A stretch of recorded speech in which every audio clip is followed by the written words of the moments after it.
Bon, Romain, pour commencer déjà, comment ça va? Vous avez eu un début de saison un peu différent d'habitude, un peu forcé aussi parce qu'il y a eu l'annulation du Tour Med. Est-ce que ça vous a réussi ce début de saison au soleil? Bien oui, je suis content de la condition au sortir de ces épreuves-là et je suis impatient maintenant de faire ma vraie rentrée en Europe. Justement, l'objectif sur Paris-Nice, c'est quoi? Il y a un gros plateau, on sait que c'est une course que vous aimez bien. La victoire est possible. La victoire est possible et c'est très loin d'être facile, mais on va être plutôt dans les outsiders. Les vrais favoris sont Contador et Richie Porte notamment, et Zacharine et Costa qui sortent aussi qui ont déjà fait des grandes performances cette année. Nous, on a nos qualités, on est plus dans une montée en pression générale de la saison, mais on ne se prendra pas de faire un bon résultat sur ce Paris-Nice. Comment vous jugez le parcours? Il est un peu atypique quand même avec ce chrono au milieu, cette première étape en boucle aussi, sans contre-la-montre à la fin en col d'Azur. Donc, comment vous jugez? Oui, c'est tant mieux. On sort d'un petit peu des sentiers battus sur ce Paris-Nice avec une arrivée au sommet qui est déjà très difficile, un chrono atypique avec une arrivée au sommet, mais qui va quand même avantager, je pense, les rouleurs.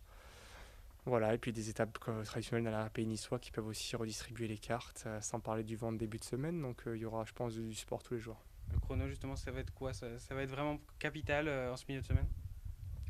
On sait que les différences sont dures à faire en vélo, de plus en plus dures à faire en montagne, donc toutes les secondes gagnées ou perdues sur le chrono, elles peuvent être décisives. Je me souviens que l'an passé, vous étiez un peu déçu que le Mont Brouillet avait été annulé. Cette année, donc, il est revenu avec ce chrono. Mais il y a aussi presque 11 km de plat avant. Du coup, ce chrono, il est pour qui? Il est plutôt pour les rouleurs ou il est plutôt pour les grimpeurs? Pour les hommes en forme.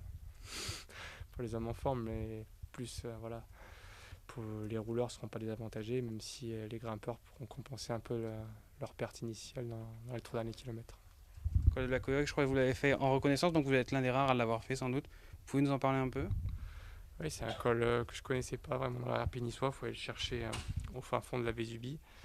Une vallée assez froide. Je pense qu'on aura des conditions assez difficiles là-bas. Et en tous les cas, c'est vrai que la pente et la longueur en font une difficulté vraiment intéressante pour un mois de mars. Du coup, c'est là que la course va se jouer ou non?